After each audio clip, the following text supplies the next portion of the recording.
संजय सिंह जी, बहुत बहुत स्वागत है द टाइम्स नीड में आपका। आप द टाइम्स नीड पे आज मौका मिला है आपको अपनी बात रखने का। तो हम सबसे पहले आपसे ये जानना चाहते हैं कि जो हिंदुस्तान की जो राजनीति है उसको आप किस तरह से देख। दोस्त, हिंदुस्तान की और राजनीति, तो मैं पहले राजनीति पे बोल देता हूँ, बाद में हिंदुस्तान के ऊपर बोलना पसंद करूँगा। स्वामी विवेकानंद जब अमेरिका से लौट कर आए और कोलंबो में उनका बड़ा भारी स्वागत हुआ। जब जुलूस के रूप में उन्हें लेके टाउन हॉल पहुँच गए, उन्होंने अपना जगह ले ली, तो उनसे पहला सवाल यही पूछा गया था कि स्वामी जी, पूरब और पश्चिम में क्या अंतर देखा। तो उन्होंने उसका जवाब दिया कि ये सब बातें होती रहेंगी, पहले एक महत्वपूर्ण बुरी खबर सुनो। तो जो सभा वहाँ पे जश्न मनाने आई थी वो स्तब्ध रह गई। सभा संचालक ने पूछा कि स्वामी जी वो क्या है। तो स्वामी जी ने कहा, भगवान हमारी मिट्टी में राजनीति डालना भूल गया।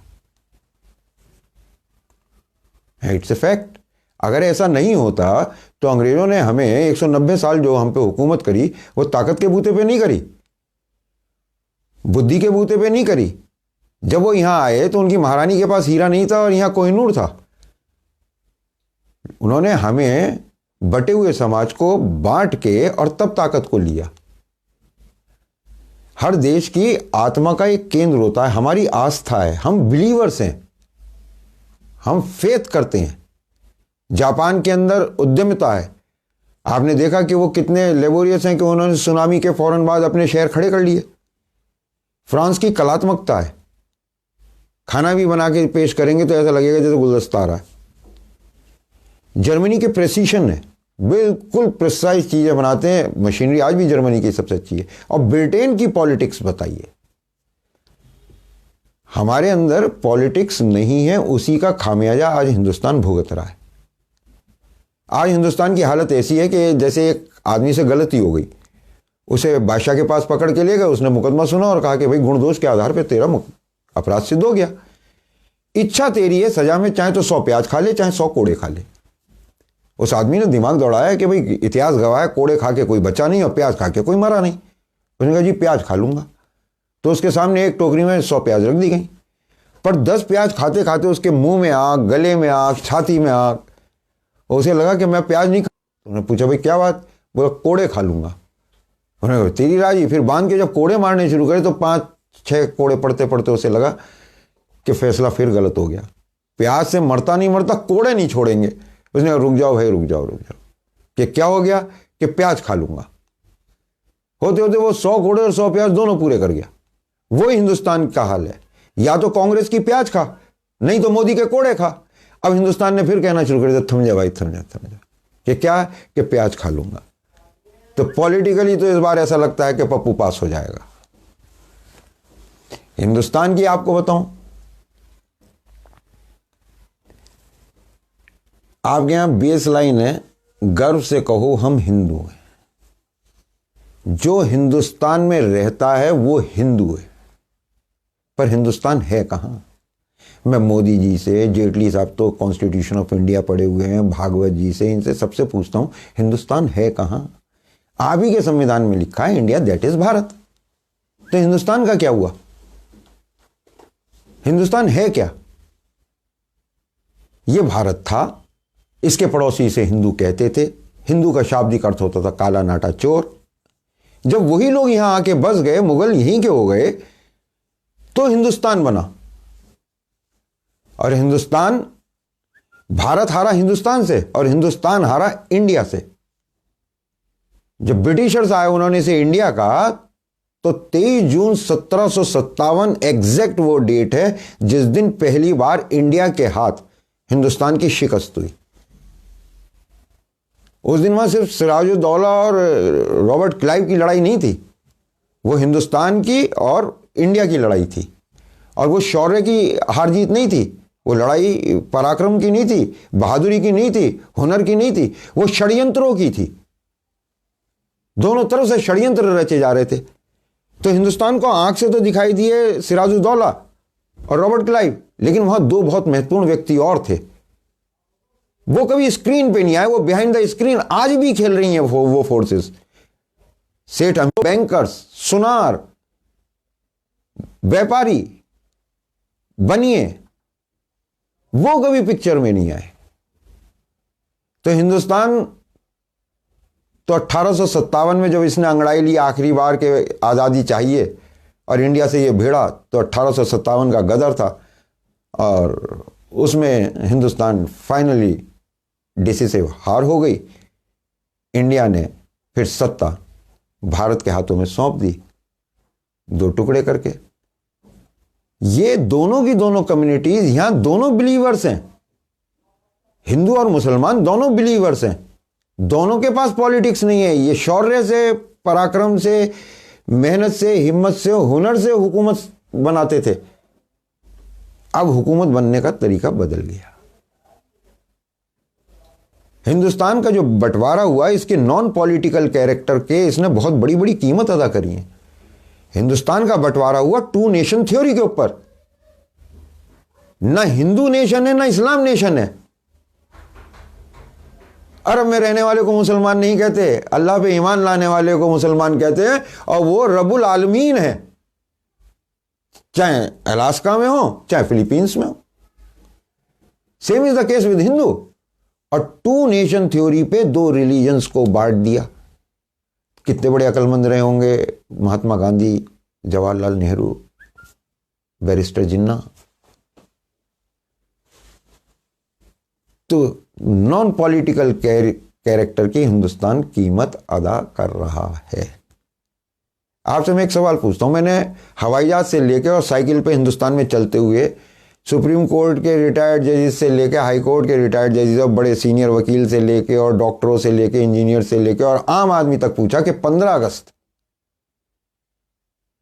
आपकी स्वतंत्रता का दिवस सन 1947 किसने तय किया था और क्यों तय किया था? नहीं मिला जवाब। पूरब की सबसे बड़ी ताकत जापान ने 2 साल पहले तलवार का समर्पण करा था जापान के सम्राट ने। उस सम्राट ने, जिसका 700 साल का राज्य था, उनके यहां पे समर्पण की विधा नहीं थी। वो हाराकिरी करते थे, अपने पेट में तलवार घोंप के मर जाया करते थे। लेकिन 2 एटम बम ने जापान को तोड़ दिया। जर्मनी तो हार चुका था, मई में खुदकुशी कर ली थी हिटलर ने, लेकिन जापान लड़े चला जा रहा था। उसके सम्राट ने जिस दिन वो तलवार रखी थी लॉर्ड माउंटबेटन के सामने समर्पण करा था, उसी दिन उसने सोच लिया था कि भाई शेर तो पिंजड़े में चला गया, अब इन चूहों को आजादी दे दो। गुलामी किसी भी मुल्क और इंसान के लिए सबसे बुरी चीज है। जीतने वाला उस पर कब्जा करता है, उसे तोड़ता है, उसे कमजोर बनाता है। जर्मनी लड़ाई हारा टूट गया, सोवियत संघ लड़ाई हारा टूट गया। लेकिन यह वो बदकिस्मत मुल्क है जिसने पहले हारने की कीमत अदा करी और फिर जीतने का जश्न मनाया।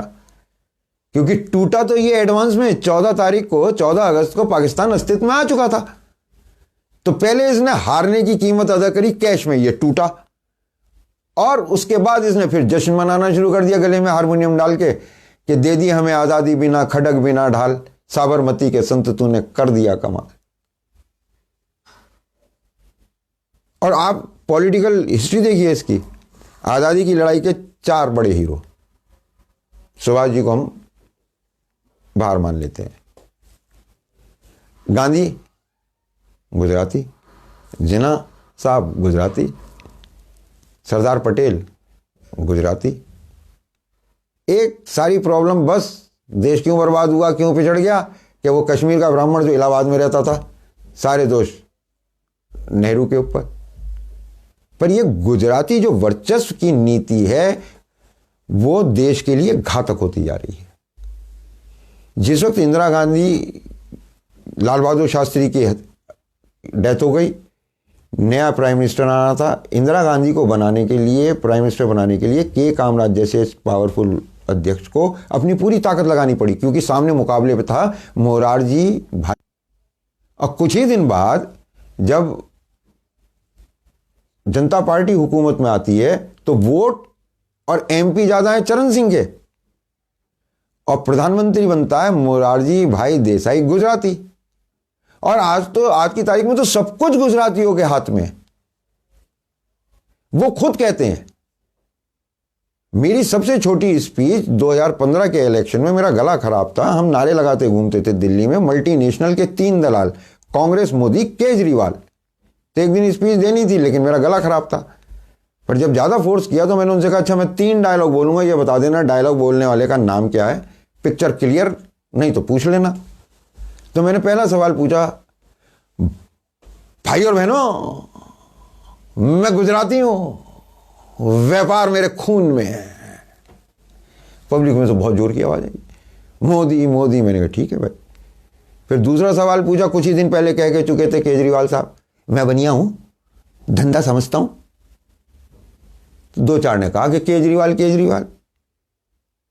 जब तीसरा डायलॉग बोला कि जिस देश का राजा व्यापारी होता है वो देश भिखारी होता है, ये किसने कहा, तो सन्नाटा।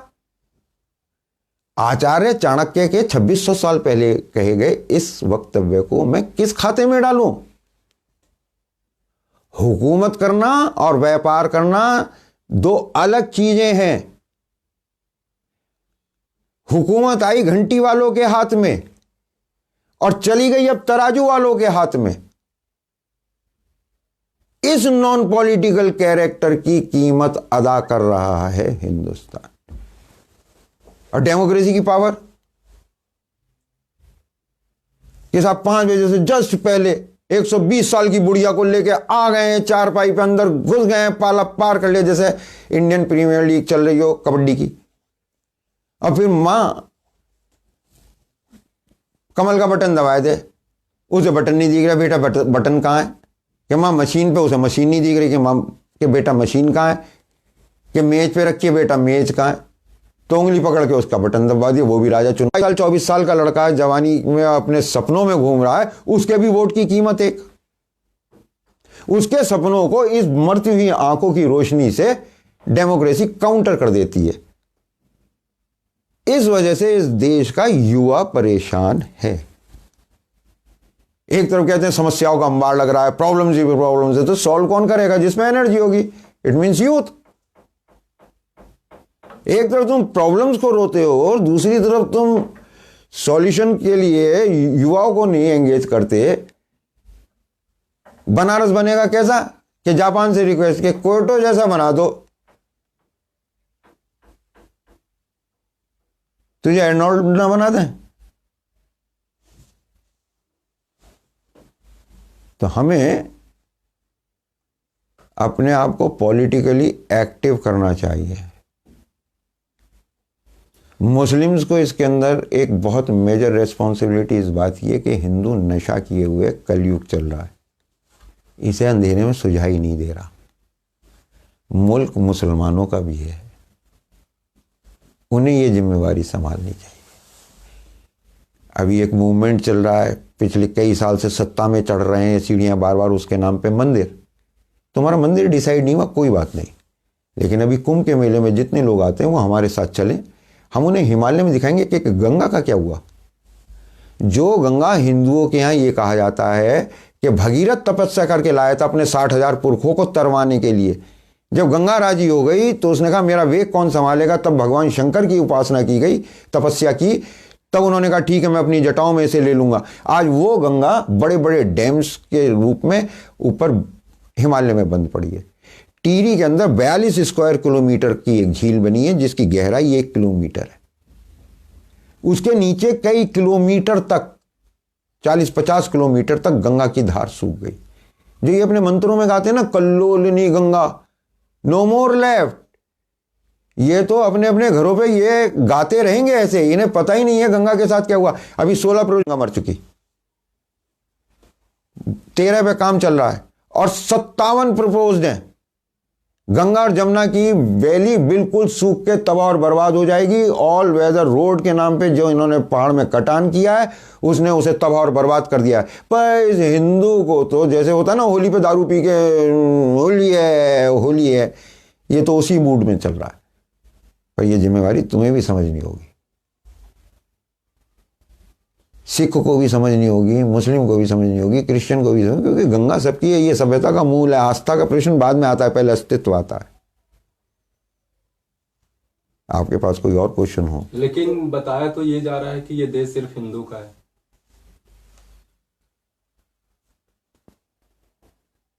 कौन बता रहा है? मोदी मोदी मोदी मोदी। उससे पहले तो आप ये बताएं कि मोदी है क्या? मोदी जी, जी हाँ। देखिए हिंदुस्तान की और प्रॉब्लम मैं आपको बताऊं कि ये अपने नेताओं का साइको एनालिसिस नहीं करती, बिहेवियरल एस्पेक्ट्स को एवेल्यूएट नहीं करती। अगर आप मोदी जी को देखेंगे तो आपको पता चलेगा कि मोदी जी एक बहुत बेहतरीन एक्टर हैं। अमिताभ बच्चन भी उनके सामने कुछ नहीं है। और ये मैं हवा में नहीं कह रहा बात। टाइम्स मैगजीन को जो हिंदुस्तान में कवर करता है, उसने एक फोटोग्राफी की मैगजीन में अपने आर्टिकल में लिखा कि हमने जब सचिन तेंदुलकर को कवर करना था तो वो स्टेडियम में था, हम वहाँ पहुँचे तो उसने ड्रेसिंग रूम में हमसे कहा कि तुम्हारे पास 10 मिनट हैं, जैसी फ़ोटो खींचनी हो खींच लो। जब हम पे मोदी जी के लिए आया टाइम्स मैगजीन से कि जाके उनको कवर पेज के लिए कवर करना है तुम्हें, तो बोले हमें ये था कि ये इनके पास इन्हें कितना टाइम मिलेगा हमें, तो बोले हमने सब चीज़ बड़े तरीके से इसलिए पैक करी कि वो हमें वहाँ पे टाइम ना लगे ढूंढने में कोई चीज़। जब हम वहाँ पहुँचे तो हमें रिसीव करके एयरपोर्ट से और ऑफिस पहुँचा दिया गया। वहाँ नाश्ता वाश्ता जब करा तो मोदी जी आए, तो बोले जो हमारा सबसे बड़ा डर था वही हमने उनसे सबसे पहले पूछा कि सर हमारे पास कितना टाइम है। तो प्रॉब्लम नहीं है, पूरा दिन आपके पास है। और फिर उसके बाद उन्होंने हमें जगह लोकेशंस दिखाई, एक फ़ोटो इस सीट पे हो जाएगी, एक वहाँ पेड़ के नीचे हो जाएगी, और ड्रेस चेंज कर करके वो फ़ोटो खिंचवाते रहे। बोले लेकिन कमाल तो तब हुआ कि जब पोर्ट्रेट का नंबर आया। पोर्ट्रेट होते हैं जैसे कड़ी दृष्टि, दूरदृष्टि, चिंतन। तो बोले अगर हम किसी एक्टर को भी कभी कवर किया है तो उसको भी एक्सप्रेशंस बताने पड़ते हैं पोर्ट्रेट में, लेकिन मोदी जी ने 15 मिनट में 12 पोर्ट्रेट करवा दिए। क्या है दिलीप कुमार साहब? डायलॉग लिखने की भी किसी और की जरूरत नहीं पड़ती। एक बार वॉल्यूम ऑन करके सुनिए, एक बार वॉल्यूम ऑफ करके सुनिए, बॉडी लैंग्वेज अपने आप बता देगी कि इस सीपीयू में मोदी जी के जुमला कब पक रहा है और किस स्टेज पे है। भाई और बहनों,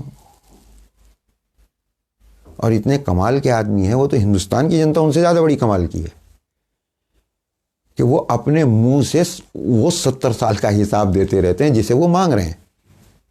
वो कैसे मांगते हैं कि भाई और बहनों 70 साल का हिसाब मांगूंगा, और ये जो आपके हाथ में मोबाइल है, ये मोबाइल नहीं, आपका वैलेट है। मोबाइल किसके जमाने में आया भाई? कंप्यूटर कौन लाया? किसी भी राजा के समय की पहचान उसके सिक्कों से होती है। ये अकबर के समय का सिक्का है, ये औरंगजेब के समय का, ये महाराणा प्रताप के समय का। और प्रधानमंत्रियों के लिए तो नहीं कह सकते क्योंकि रिजर्व बैंक का गवर्नर साइन करता है। पर इन नोटों को तो, इस मुद्रा को तो मोदी जी के युग की मुद्रा कहा जाएगा। सबसे बड़ा नोट 2000 का छापा है, उसके ऊपर क्या छपा हुआ है? आपके पास है 2000 का नोट? भाई मुझे तो देखे हुए कई दिन हो जाते हैं। और 200 के नोट पे, 2000 के नोट पे मंगलयान छपा है, जो मोदी जी के सत्ता में आने से पहले कांग्रेस छोड़ चुकी थी, वो भी 70 साल के हिसाब में। मोबाइल भी 70 साल के हिसाब में, श्वेत क्रांति भी 70 साल के हिसाब में, हरित क्रांति भी 70 साल के हिसाब में, और तो और पोखरण भी 70 साल के हिसाब में। खुद हिसाब दे हमारे परमाणु वैज्ञानिकों ने। पब्लिक ताली पीट रही है, ये 70 साल का हिसाब मांग नहीं रहा, 70 साल का हिसाब दे रहा है भाई। पर गप्पू के सामने पप्पू टिके कहां? ये हिंदुस्तान का दुर्भाग्य है। इस वक्त तो पॉलिटिक्स नादान बनाम शैतान में फंस गई है। एक नादान इंतहाई, एक शैतान पूरा। इनके मुकदमे से बाहर निकल कर आए तो हिंदुस्तान कुछ राजनीति पटरी पर आ सकती है। तो संजय जी, जो आपने कैथल से कलकत्ता तक जो साइकिल एक यात्रा की, उसके पीछे क्या मकसद है? देखिए, स्वामी विवेकानंद का नाम सुना है आपने? स्वामी विवेकानंद के गुरु थे स्वामी रामकृष्ण परमहंस। वो कलकत्ता में एक मंदिर है दक्षिणेश्वर काली मंदिर, वहाँ काली जी का एक मंदिर है और 12 ज्योतिर्लिंग है, शिवलिंग। स्वामी रामकृष्ण परमहंस वहाँ तपस्या करते थे। वो कहीं नहीं आते जाते थे, चेले कहीं घुमाने ले जाएं तो ले जाएं। दूसरी तरफ कैथल में एक तोतापुरी जी महाराज थे, वो कभी भी 3 रात से ज़्यादा कहीं टिकते नहीं थे और पूरे देश में घूमते फिरते रहते थे। वो जब वहाँ पहुँचे तो उन्होंने देखा कि भाई उस आदमी पे नज़र पड़ते कि बोले ये तो बहुत ऊपर तक आ गया अध्यात्म में। तो उन्होंने कहा भाई तू इतने पहाड़ चढ़ी आया बिना किसी की मदद के, आगे की यात्रा पे चलेगा? तो उसने कहा कि माँ से पूछ लूँ। तो वो हंस पड़े, बोले इस उम्र में भी माँ से पूछता है? क्योंकि 34 साल की उम्र थी स्वामी रामकृष्ण परमहंस की। तो उन्होंने कहा कि जा भाई पूछ ले, क्योंकि स्वामी रामकृष्ण परमहंस ने कहा कि वो कौन सी उम्र होती है जब माँ से नहीं पूछा जाता। जब वो लौट कर आए बोले कि माँ कह रही है चला जा, अच्छा आदमी है, तो बोले लगा आसन और करके जो चीज़ें छुड़वानी शुरू करी, जनेऊ छोड़ दे, ब्राह्मण तब छोड़ दे, ये छोड़ दे, वो छोड़ दे, वो सब छोड़े बैठे थे तो छोड़ते चले गए। लेकिन जैसी कहा माँ छोड़ दे, ध्यान टूट गया। ऐसा 3 बार हुआ तो वो अपने आप ही कहने लगे कि गुरुजी आप जाओ, ये जन्म में ऐसे ही काट लूंगा। तो तोतापुरी महाराज ने कहा क्या बकता है, और उनके माथे पे यहाँ रेता लगा के और दबा दिया, बोले अब कर ध्यान। और जब माँ छोड़ने का 2 बार नंबर आया तो मूर्ति, माता की मूर्ति को तलवार ने खंडित कर दिया और उन्हें निर्विकल्प समाधि लग गई। निर्विकल्प समाधि का मतलब जानते हैं? एक सिवाय तेरे कोई नहीं, तू ही तू, सब जगह तू। तो जो हिंदू के पास एक तो साकार हो गया, एक निराकार हो गया, निराकार वाला कॉन्सेप्ट ही भूल गए। अब तो मंदिर में आप जाते हो तो देखते हो कैसे बाहर से सामान लिया, 51 वाली थाली, 11 वाली थाली। मैं आपको अपना पर्सनल एक्सपीरियंस बताऊं, मैं जब साइकिल की यात्रा करते करते पहुंच गया विंध्याचल, नवरात्रों का मेला चल रहा था, त्रिकोण की परिक्रमा करके जब मैं आके खड़ा हुआ तो रात का टाइम था और सारी पब्लिक थकी हुई थी, सबकी बैटरी डिस्चार्ज, बिल्कुल कोई आवाज़ नहीं थी और सिर्फ एक आवाज़ चली आ रही थी, वहाँ सुनाई देती, पैसे निकालो, पैसे निकालो, जल्दी पैसे निकालो, माता पे चढ़ाने को पैसे निकालो, पैसे पैसे पैसे पैसे। वो आध पौन 1 घंटा जो मैं लाइन में लगा रहा वो तो फिर कान में पैसे ही पैसे बजते रहे। और वहाँ क्या विद्या थी कि एक छोटी सी खिड़की के अंदर आपके हाथ का नोट देखकर वहाँ खड़ा हुआ पंडित आपके साथ ट्रीटमेंट कर रहा था। अगर आपके पास छोटा नोट है तो वो गुद्दी पे तेजी से हाथ मारकर यूँ करता था और आगे भगा देता था, ये भी नहीं दिखता था कि आगे है क्या। और अगर नोट बड़ा है तो फिर वो गुद्दी पे हाथ भी नहीं मारता था, इत्मीनान से दर्शन भी करने देता था। तो मैंने भी भाई 2 नोट निकाले, एक 500 का, एक 10 का। उसे 500 का दिख रहा था, 10 का मेरे पास था। जब मैं वहाँ पहुँचा और देख लिया कि अंदर कुछ नहीं दिख रहा तो मैंने उसे 10 बढ़ा दिए और उसने एक मुझे मधुर सी गाली दे दी, यार यहाँ तो बिक गया। अच्छा, उस साल ईद और दशहरा एक दिन था। अब मैं मुगल सराय बनारस में फंस गया फैलन तूफान में। जब मैं उससे थोड़ा आगे बढ़ा तो ईद की नमाज हो रही थी, तो मैंने कहा तुझे क्या जल्दी है, इनकी भी सुन ले। मैंने भी साइकिल एक तरफ को खड़ी करी और बैठ गया। वहाँ लोग नमाज पढ़ने आ रहे थे, ईद की नमाज पढ़ने। उनका एक माहौल वहाँ पे पूरा का पूरा खुशी का, जोश का। उन्होंने अपनी नमाज पढ़ने के बाद जब वो दुआएं मांगी तो उसमें कौम की और मुल्क की तरक्की की भी मांगी। मैंने यार ये टेररिस्ट उल्टा काम कर रहे हैं। तो दुनिया जैसी है वैसी दिख नहीं रही, कुछ माया का पर्दा सामने आ गया। जो टेररिस्ट हैं वो तो मुल्क और कौम की तरक्की के लिए और अमन के लिए दुआ मांग रहे हैं अपनी ईद की इबादत के बाद, नमाज के बाद। और जो देशभक्त हैं उनके यहाँ, जो धार्मिक हैं और सच्चे हैं उनके यहाँ विंध्याचल में सिवाय पैसा निकाल लो, पैसा निकाल लो, पैसा निकाल लो के अलावा कुछ सुनाई नहीं दे रहा था। तो मैं तोतापुरी जी महाराज के स्थान से और दक्षिणेश्वर काली मंदिर गया। निर्विकल्प समाधि के बाद जब वो 3 दिन में होश में आए तो स्वामी रामकृष्ण परमहंस तो उन्हें यूं गुरु कह रहे थे कि भाई तुमने मुझे निर्विकल्प समाधि करवा दी। और वो इसलिए गुरु कह रहे थे यार ये स्टेज पाने में मुझे 40 साल लगे, तूने एक ही बार में। तो एक तो इसका ये एंगल था कि इन दोनों को समझा जाए। ये दोनों बहुत महत्वपूर्ण हैं इंडियन हिस्ट्री में भी, पॉलिटिकल हिस्ट्री में भी। और दूसरा ये था कि हिंदुस्तान की इस वक्त एक सज्जा चल रही है। आप लोग देख रहे होंगे अचानक बहुत बेहतरीन सड़कें बन रही हैं, हाईवेज बन रहे हैं, एक्सप्रेसवेज बन रहे हैं, सुपर एक्सप्रेसवेज बन रहे हैं। तो अभी आपने कुछ ही दिन पहले पढ़ा होगा कि भाई 2 हाईवे, मथुरा एक्सप्रेसवे और लखनऊ वाला, इसके ऊपर एयर स्ट्रिप इनबिल्ट थी डिजाइन में।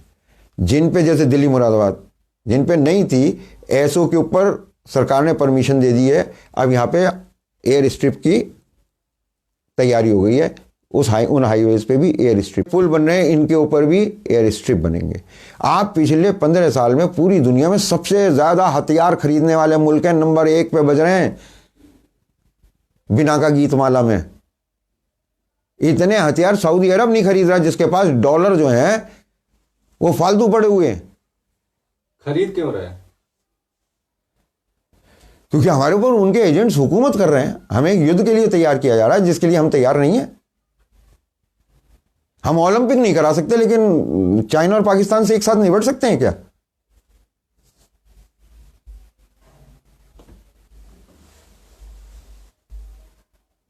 हमारे बच्चों का भविष्य खतरे में है। अब आपको अपने आसमान में 26 जनवरी की परेड पे विभिन्न देशों के हवाई जहाजों की गड़गड़ाहट नहीं सुनाई देती। अमेरिकी हवाई जहाजों की गड़गड़ाहट से आधी दुनिया छुपने भागती है। और आपको एक बड़े मजे की बात बताऊं, अभी हम एक चीज ऑर्गेनाइज कर रहे हैं और दुआ कीजिएगा कि हम कामयाब हों। गुरु नानक देव जो आदि गुरु हैं सिखों के, इन्होंने 4 यात्राएं की थी। तो उनकी फर्स्ट यात्रा वेस्टवर्ड थी। और अगर आप उस रूट को आज ट्रैक करें तो आपको पता चलेगा कि हौती उसमें मिलेंगे, पीके उसमें मिलेगा, आईएसआईएस उसमें मिलेगा, आईएसआई उसमें मिलेगा, तालिबान उसमें मिलेगा, उस रूट पे। तो हम journey for peace, following the footsteps of Swami Guru Nanak Dev ji, we are trying to organise journey for peace by youth. तो आप अपने चैनल वाले श्रोताओं से, दर्शकों से भी ये अपील करिएगा, मैं भी करता हूँ कि वो गूगल पे आप रूट देख लें। और एक सवाल और है आपसे संजय जी, जो 2014 में जो ये रूलिंग पार्टी बीजेपी आई, उनका एक मुद्दा था राम मंदिर। तो उस राम मंदिर पे आपका क्या कहना है? उस पे भी 2 मिनट का आपका कुछ राय उस पे, या आपका क्या विचार है? मंदिर से सहमत होता तो इस वक्त अपने बीमार शरीर की ऊर्जा मंदिर नहीं अविरल गंगा, हिंदुस्तान की जरूरत मंदिर नहीं अविरल गंगा है। ये मूवमेंट छेड़ने में, मैनेज करने में अपना सहयोग नहीं कर रहा होता। मंदिर तो अब हिंदू समझने को तैयार नहीं है, तो क्या करें?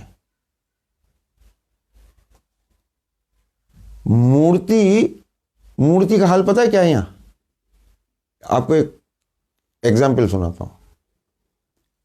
किसी एनजीओ ने स्वच्छ भारत के अभियान के तहत झारखंड में डस्टबिन रखवाने का काम ले लिया। अब जब लाख रखने की कहते हैं तो 5-7 हज़ार तो रखने पड़ते हैं। फाइबर के बने हुए बड़े खूबसूरत से उन्होंने वो मंगवाया, और झारखंड में एक मंदिर के बाहर दरवाजे पे एक कंगारू की शेप में, जिसके काले कान, लाल थूथन, पीला पेट और उसके पेट की थैली में कूड़ा डलना था, वो रखवा दिया। दूसरे दिन जो गांव की औरतें वहां पूजा करने आई मंदिर में, उन्होंने उसे भी एक देवता मानकर उसके ऊपर भी अगरबत्ती जलाई, फूल चढ़ाए, जल चढ़ाया, बताशे चढ़ाए।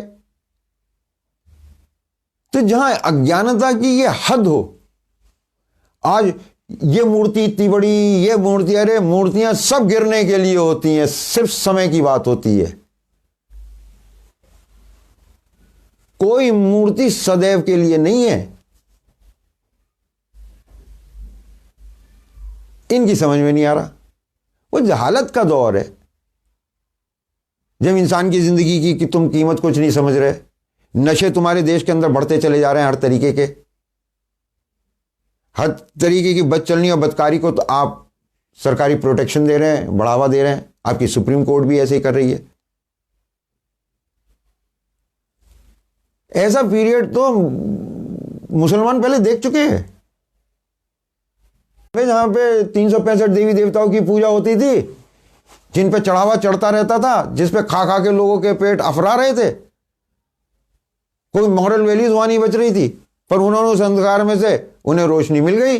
भाई रसूल का इस दुनिया में आना रोशनी का ही तो आना है, तो आपको तो रोशनी मिल गई, तो कम से कम इतना कर लो कि अपने हिंदू भाइयों के लिए भी दुआ कर लो कि इनको भी रोशनी मिल जाए। ना आसाराम के, गुरमीत राम रहीम के, ना जाने कहां कहां चक्कर लगाता रहता है बेचारा। ऐसो के उसमें भी समागम में भी जाता है, जहां 2000-5000 रुपए देके ये सवाल पूछ कि समोसा खाया, हरी चटनी से लाल चटनी से, हरी से खाना कृपा बरसेगी। What nonsense. ऐसे लोगों को तो मानसिक डॉक्टर को दिखाने की जरूरत है। अब वैसे मेरा अपना मानना है कि दुआएं भी कामयाब हो जाती हैं। अगर दुआ ही कर लें हम सच्चे दिल से कि इनकी भी समझ में आ जाए ये कर क्या रहे हैं, तो ज़्यादा बेहतर रहेगा। लेकिन समझाए कौन? यहाँ तो हर बात बात में हिंदू मुस्लिम हो जाता है। जैसे आपके योगी जी को ले लीजिए। देखिए जी, मैं एक निर्णय पे पहुंचा हूँ। योगी जी का साफ साफ कहना है कि इंसान से ज्यादा महत्व गाय की है। हम गाय को पहले बचाएंगे, इंसान को बाद में।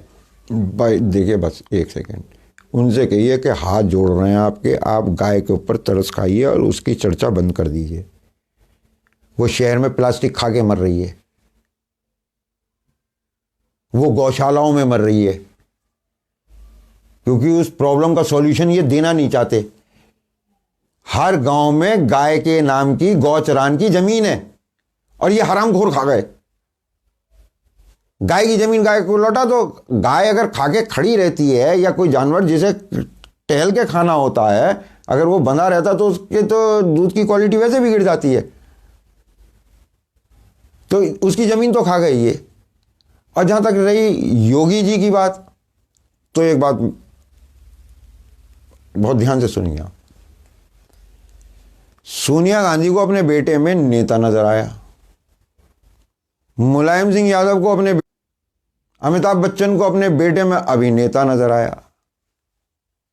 महंत अवैधनाथ गोरखधाम पीठ गोरखपुर के मठाधीश थे।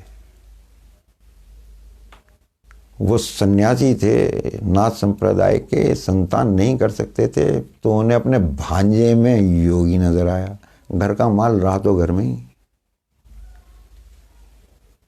तो ये भी हायरार्की में चल रहा है, इनहेरिटेंस में चल रहा है।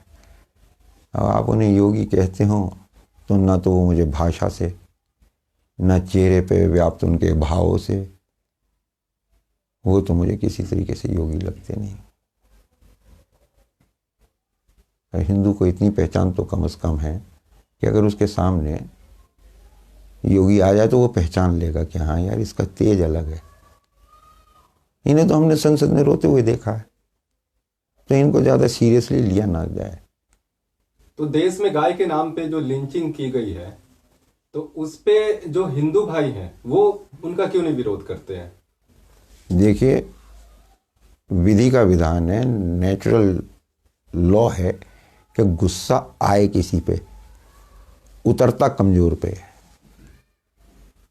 इस देश के अंदर जितने भी बड़े कटान घर हैं, जो मेजर एक्सपोर्टर्स हैं मीट के, बीफ के, वो ज़्यादातर हिंदू हैं। और उनमें भी जो सबसे बड़े हैं वो बनिए और जैन हैं। लगभग 30% डॉलर इनके अकाउंट में आता है, विदेशी मुद्रा इनके अकाउंट में आती है। अब उनसे तो कुछ कह नहीं सकते, तो जो मुसलमान है उसी पे निकाल लेते हैं। मुसलमान बहुत सारी चीज़ों के लिए दोषी प्रिजम्पशंस पे जिंदा रहते हैं ना, जैसा बता दिया है वैसा मानकर चलते हैं। और कमज़ोर है इस वक्त मुसलमान, तो इस वजह से उसके ऊपर गुबार उतार लेते हैं, और ये किसी भी कमज़ोर पे उतार लेते हैं। 84 में सिखों पे उतरा नहीं उतरा, और कितने लोगों को सजा हुई, उतारना बंद कर देंगे, और जब कमजोर बने रहेंगे तो ये आप पे गुस्सा उतारते रहेंगे।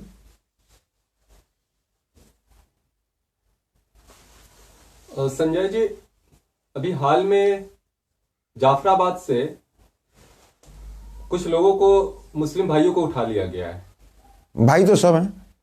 ये कहकर कि इनकी ताल्लुकात जो आईएसआईएस से है और कुछ उनके पास से संदिग्ध सामान प्राप्त किया गया है, तो इस पे आपका क्या विचार है, क्या कहना चाहेंगे? क्योंकि अब सवाल एनआईए के ऊपर उठ रहा है कि ये लोग जानबूझकर मुसलमान को फंसाने का काम कर रहे हैं, क्योंकि इससे पहले भी देखा जाए तो कई बार ऐसा हुआ है कि मुसलमानों को आतंकवादी कहकर और उन्हें आईएसआईएस से जोड़कर उठा लिया गया है, और फिर वो मुसलमान भाई 10 साल के बाद, 12 साल के बाद, 15 साल के बाद छोड़ दिए गए अदालत की तरफ से, ये कहकर कि इनके मतलब कोई सबूत नहीं मिला। तो क्या ये माना जाए कि मुसलमान को लगातार टॉर्चर किया जा रहा है, लगातार आतंकवादी साबित करने की पुरजोर कोशिश की जा रही है देश में? नहीं, इसे देश में ही ना कहिए, इंटरनेशनल फिनोमिना है। उसकी वजह बहुत बेसिक बेस लाइंस बहुत, इस्लाम पैसे से पैसे का कमाना गुनाह बताता है, ब्याज गुनाह बताता है, साहूकारी नहीं बताता है।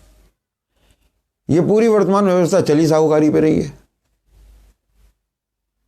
जितने का नीता अंबानी का मोबाइल है, इतने का तो मुझे लगता है कई जिलों की पैदावार होती होगी। इंटरनेशनल फिनोमिना है। इस्लाम से पहली इनकी ब्याज को लेकर, दूसरी इस्लाम का कहना यह है कि औरत को बिस्तर पर ले जाना तो निकाह कर। वो कह रहे निकाह फिका के कहां चक्कर में, लिव इन रिलेशनशिप यार तुम।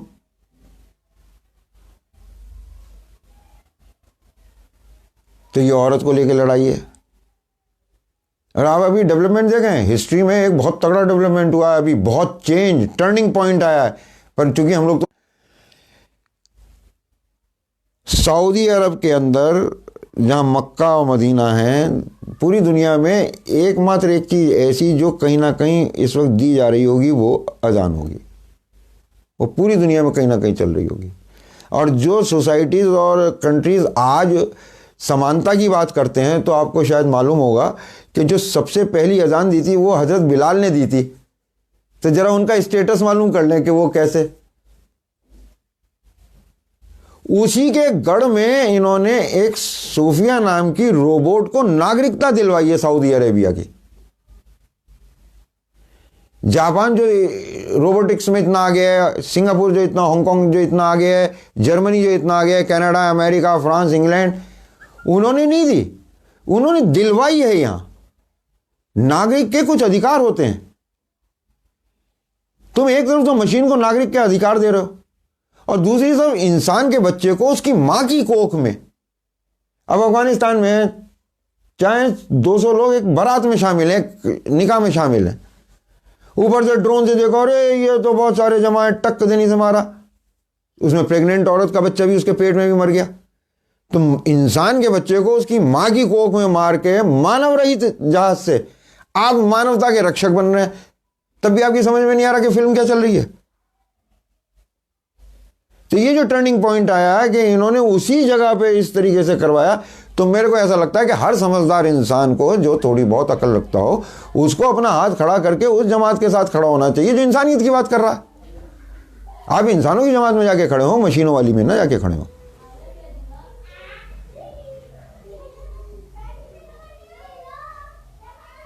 संजय जी, एक तरफ जहां आप देख सकते हैं कि बलात्कार से महिलाएं कितना ज्यादा उत्पीड़ित है, जला दिया जा रहा है, मार दिया जा रहा है, उसके बाद भी देश में सबसे बड़ा मुद्दा ट्रिपल तलाक ही क्यों बना?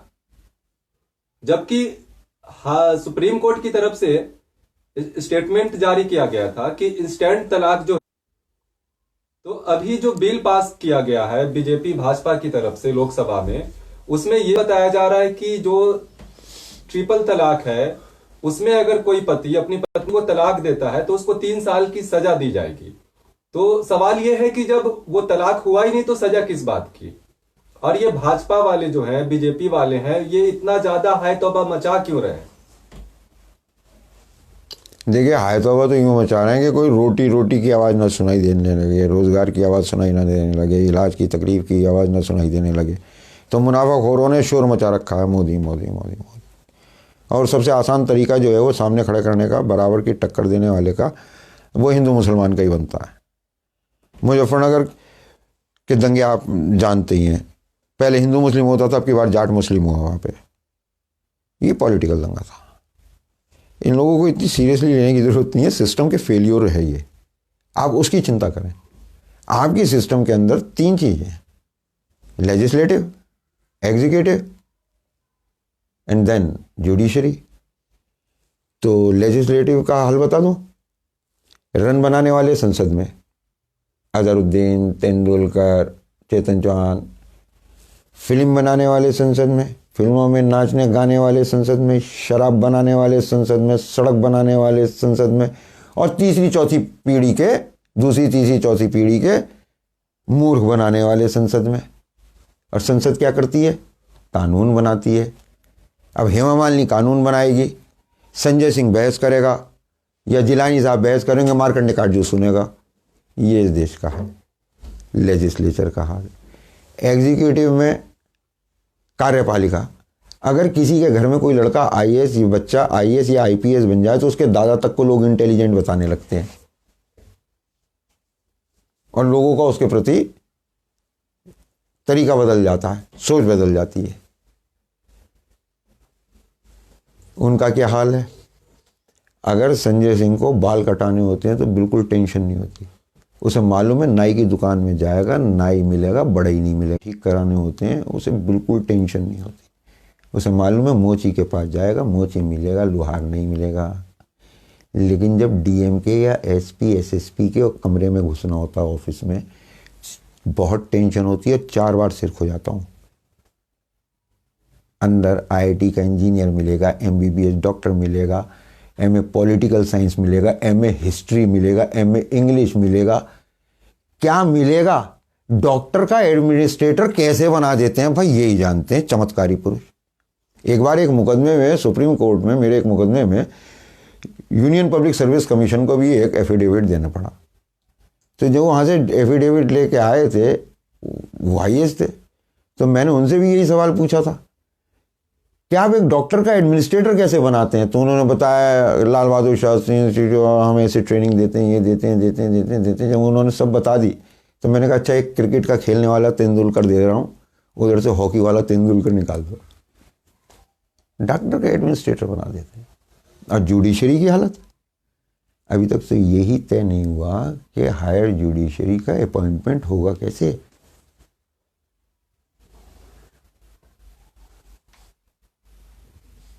आप जिस सुप्रीम कोर्ट को इतनी सीरियसली लेके डिस्कस करते हैं, उस सुप्रीम कोर्ट में Subhash Chandra Dixit versus Uttar Pradesh public service commission और Sanjay Singh versus Uttar Pradesh public service commission पढ़ के देख लें।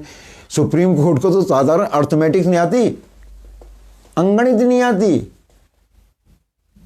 वो इन गूढ़ प्रश्नों के जवाब दे रहे हैं। आप उन फैसलों को पढ़िए। पूरी जुडिशरी, जितने वकीलों तक ये बात पहुंचे, उन सब के लिए भी एक अनुरोध है कि आप इन 2 केसेस को पढ़िए और बताइए कि मेरी बात गलत है क्या। सुप्रीम कोर्ट को तो साधारण अंगणित नहीं आती, अब वो इतने महत्वपूर्ण मुद्दों के ऊपर। और इनका अपना बिल्कुल सही है, जो हमारे हक में नहीं है हम उसे मानेंगे नहीं।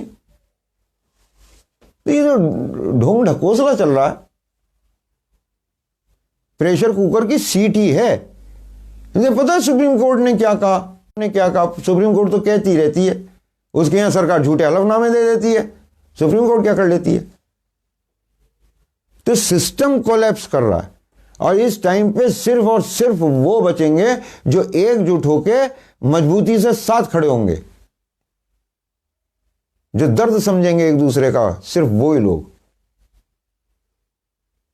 अभी कुछ साल पहले तक बटन से नहीं होता था, मोहर से होता था। उससे कुछ साल पहले तक मोहर भी नहीं काम करती थी। मोहर और उसकी आजादी बहुत दिन तक उसके साथ नहीं रहते। संजय सिंह जी, आखिरी सवाल ये है कि आप इस देश के नौजवान जो यूथ हैं, जो हर बात पे आज थाने फूंक दे रहे हैं, तलवार भाला लेकर हर जगह दिख रहे हैं, उनके लिए आपका क्या, आप क्या कहना चाहेंगे उन्हें? मैंने एक किताब लिखी है और उसके अंदर इसका बिल्कुल स्पेसिफिक जवाब दिया है, स्वामी विवेकानंद के विचार उसके अंदर। उसमें वे हैं, उन्होंने कहा कि अनुशासनहीनता अराजकता को जन्म देती है, अराजकता पतन का कारण बनती है, और उन्होंने कहा कि इस्लाम से अनुशासन लो। उन्होंने, तूने कुछ बनाया नहीं है, तुम तो इस दुनिया में आए और तुमने चारों तरफ देखा, तो जो जो चीज अच्छी तुम्हें जहां जहां मिल रही है वहां से वो ले लो। तो ये अराजकता हिंदुस्तान को खा जाएगी। सब डेमोक्रेसी फेमोक्रेसी प्रोग्रेस ये वो सब, इनसे पूछ के थाने नहीं खोलते, इनसे पूछ के ठेके नहीं खोलते। स्कूलों की हालत देख लो, प्राइवेट करके एजुकेशन को इन्होंने उसका बिल्कुल पहले नीचे से सड़ रही थी, अब ऊपर से लेकर नीचे तक सड़ गई।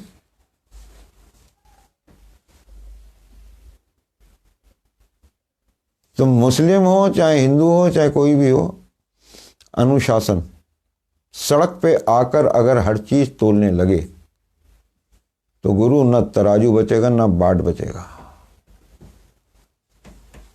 एक लास्ट सवाल और संजय जी, जो इलेक्शन आ रहा है 2019, उस पे क्या कहना है? देखिए, बेसलाइन बता दो, क्या भाजपा की सरकार फिर बनेगी? मैं आपको बेसलाइन बता दूं, भाजपा में सब मोदी जी से खुश नहीं है। जो उनका जलवा उस टाइम पे था, पानी उससे अब उतार पे रहे। बेसलाइन ये है कि मोदी जी की पूरी कोशिश ये होगी कि 2019 का इलेक्शन भी 2014 की तरह राहुल बनाम मोदी हो। कुछ देखने वाले इसे देखते हैं नादान बनाम शैतान, कुछ इसे देखते हैं पप्पू वर्सेस गप्पू या फेंकू। ये सबके अपने अपने धरातल ने देखने के, लेकिन मोदी जी की कोशिश यही रहती है कि सामने फाइनल में ये होना चाहिए शख्स। वो भी ये गलतफहमी पाले हुए हैं कि शायद मैं, अगर इस वक्त आज की तारीख में राहुल जी सिर्फ इतना एहसान कर दें, पॉलिटिकल डिसीजन ले लें कि भाई मैं प्राइम मिनिस्टर के लिए लाइन में नहीं हूं, कि कंटेंडर हुई नहीं, ये इलेक्शन के बाद हम आपस में तय कर लेंगे, जो हमारे साथी जीत के आएंगे उनमें से, कि किसे प्रधानमंत्री बनाना है। तो ये तो अपने आप हार जाएंगे, क्योंकि इन्हें सामने मिलेगा कौन। पर वही वाली बात, ये 70 साल का हिसाब मांगता है और खुद ही देता है, और राहुल जी बार बार बड़े, ये 70 साल का हिसाब कहां से दूं और कहां से दूं। अरे भाई, ये खुद ही दे रहा है। जो नॉन पॉलिटिकल कैरेक्टर उनका है ना राहुल जी का, वही देश को नुकसान देगा।